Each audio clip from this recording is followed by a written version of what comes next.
دوستو یزید کا ایک ایسا واقعہ حضرت امام حسین کو شہید کرانے کی سازش کی۔ پیارے دوستو، اس ویڈیو میں ساری حقیقت آپ سے بیان کریں گے، ذرا ویڈیو کو اینڈ تک ضرور دیکھیں۔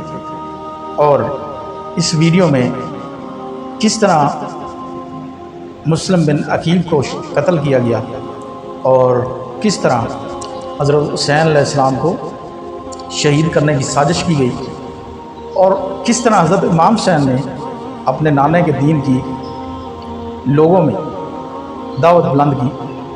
پیارے دوستو، یہ سارا واقعہ سنیں اور ہو سکے تو اس چینل کو سبسکرائب بھی کریں۔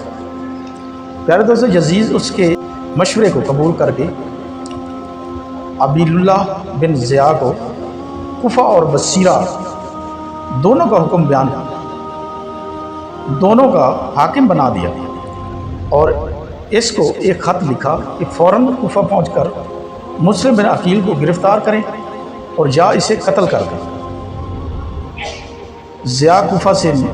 یا اس کو کوفہ سے نکال دیں۔ ابن زیاد کو یہ خط ملا تو فوراً کوفہ جانے کا عزم کر لیا۔ حضرت حسین کو خط اہل بصیرہ کے نام۔ پیارے دوستو، جب حضرت حسین علیہ السلام نے خط لکھا تو ادھر ایک واقعہ یہ بھی پیش آیا کہ حضرت حسین کا ایک خط اشراف اہل بصیرہ کے نام پہنچا، جس کا مضمون یہ تھا۔ پیارے دوستو، حضرت امام حسین علیہ السلام نے یہ فرمایا کہ آپ لوگ یہ دیکھ رہے ہیں کہ رسول صلی اللہ علیہ وسلم کی سنت مٹ رہی ہے اور بدکاری پھیل رہی ہے۔ میں تمہیں دعوت دیتا ہوں کہ کتاب اللہ اور سنت رسول اور اللہ کی حفاظت کرو اور اللہ کے لیے کوشش کرو۔ پیارے دوستو، یہ خط خفیہ بھیجا گیا تھا اور تو سب نے اس خط کو راز میں رکھا، لیکن ایک صحابی کو یہ خیال ہوا کہ کہیں ایسا نہ ہو کہ یہ خط لانے والا خود ابن زیاد کا جاسوس ہو، اس لیے اس نے یہ خط ابن زیاد کو پہنچا دیا۔ پیارے دوستو، اور جو شخص یہ خط لے کر آیا تھا اس کو بھی ابن زیاد کے سامنے پیش کر دیا۔ پیارے دوستو، ابن زیاد نے اس کا قاصد کو قتل کر ڈالا اور اس کے بعد بصیرہ کو جمع کر کے ایک خطبہ دیا، جس میں کہا گیا جو شخص مخالفت کرنے میں اس کے لیے جو شخص میری مخالفت کرے، میں اس کے لیے ایک عذاب، جو مخالفت کرے اس کے لیے میں راحت ہوں، جو مجھے امیر المومنین نے کوفہ جانے کا حکم دیا ہے، میں اس صبح وہاں جا کر رہوں گا اور اپنے بھائی عثمان بن زیاد کو بصیرہ میں اپنا مقام مقرر بناؤں گا۔ میں تمہیں متبع کر دیتا ہوں کہ اس کے حکم کی مخالفت کا دھیان کبھی دل میں نہ لانا،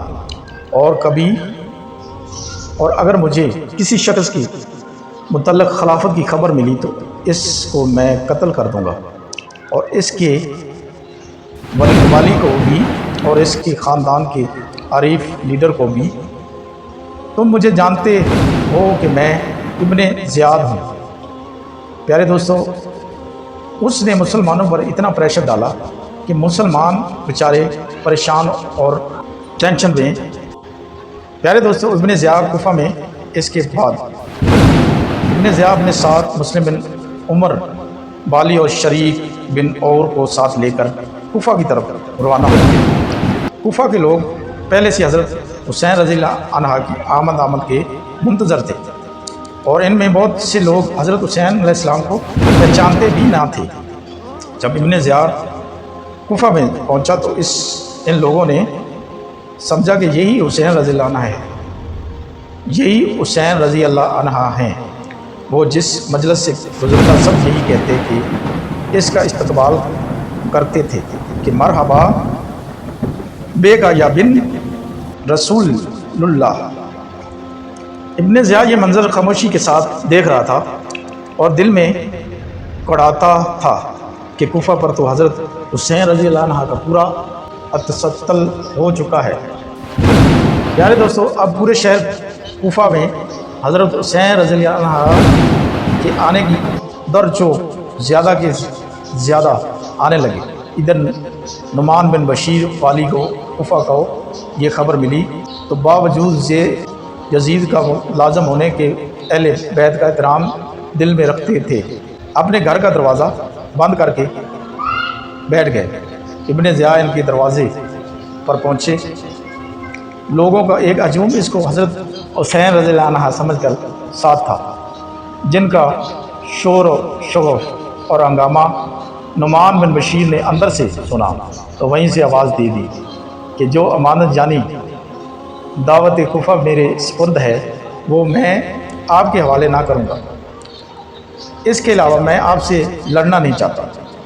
ابن ضیاء خاموشی کے ساتھ یہ سب مزیرہ اور والی کوفہ کا معاملہ دیکھ رہا تھا۔